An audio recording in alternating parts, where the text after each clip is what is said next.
जय श्री कृष्णा, राधे राधे। भगतजनों, हमारी आज की चर्चा तुलसी जी के विषय में है। तुलसी जी हर प्रकार से शुभ होती हैं।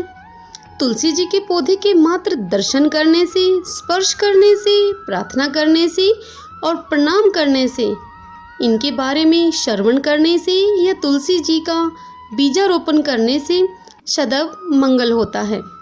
कोई भी व्यक्ति जो अभी बताया गया है इस वीडियो में इस प्रकार से तुलसी जी के संपर्क में आता है, वह सदा के लिए वैकुंठ में निवास करता है। ऐसा हमारे वेद शास्त्र स्कंद पुराण में लिखा हुआ है। भक्ति में तुलसी की पूजा बहुत ही महत्वपूर्ण है। तुलसी श्री कृष्ण को अत्यधिक प्रिय है। तुलसी की पत्तियां तथा मंजरी भगवान श्री कृष्ण को बहुत अच्छी लगती हैं। प्रत्येक भक्त को अपने घर में कम से कम 1 या 2 तुलसी के पौधे अवश्य ही रखने चाहिए। उन्हें प्रतिदिन जल चढ़ाना चाहिए, प्रणाम करना चाहिए और ध्यानपूर्वक उनकी देखभाल करनी चाहिए। जिस स्थान पर तुलसी फलती फूलती हैं वहाँ कृष्ण भक्ति का भी विकास होता है।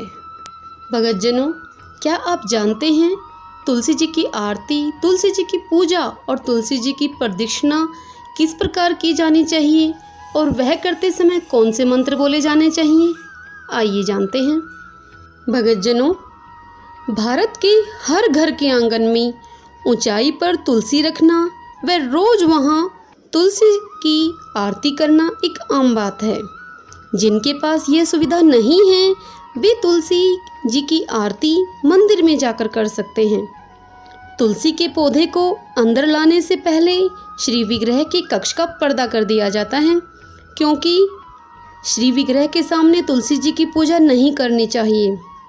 जैसे ही तुलसी जी की पूजा शुरू की जाती है, सर्वप्रथम यह मंत्र 3 बार बोला जाना चाहिए।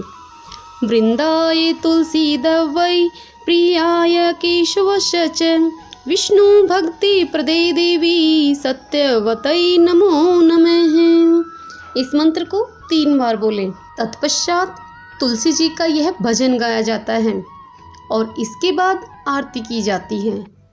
आरती की थाली इस प्रकार तैयार की जाती है।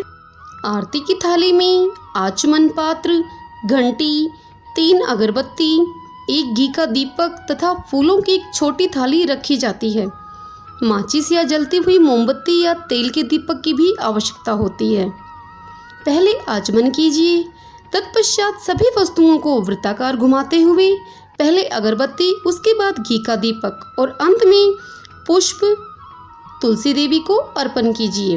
भगतजनों, अगरबत्ती अर्पण करने के बाद इसे अगरबत्ती स्टैंड में लगा दीजिए ताकि वह जलती रहे। घी का दीपक अर्पित करने के बाद भगत पहले दीपक की ज्योति को अपने हाथ से स्पर्श करते हैं तथा फिर उसी हाथ से अपने सिर को छूते हैं। तुलसी जी को पुष्प अर्पित करने के पश्चात कुछ पुष्प तुलसी की जड़ में रख दिए जाते हैं और बचे हुए फूलों को परिवार के अन्य लोगों या फिर अन्य भक्तों को सूंघने के लिए वितरित कर दिए जाते हैं।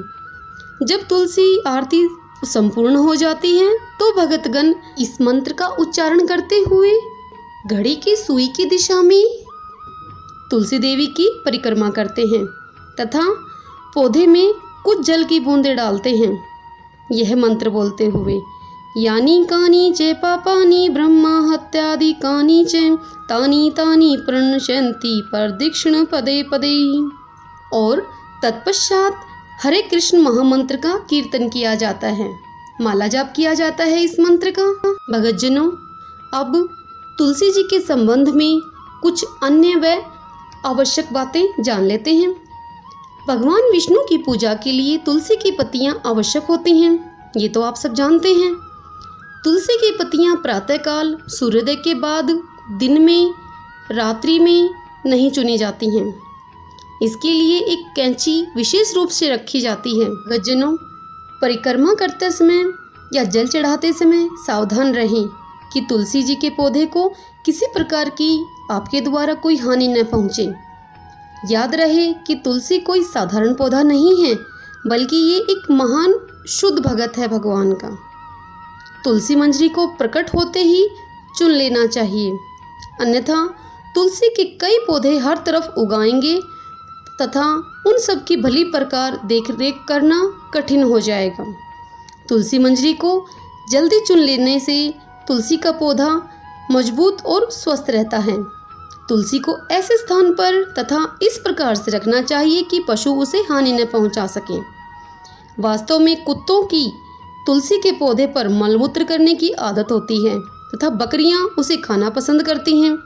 तुलसी के पौधे को आने जाने के रास्ते से दूर रखना चाहिए, अर्थात तुलसी जी को दूर लगाना चाहिए आम आने जाने के रास्ते से, ताकि आने जाने वाले लोग लापरवाही के कारण तुलसी जी से टकरा न सकें।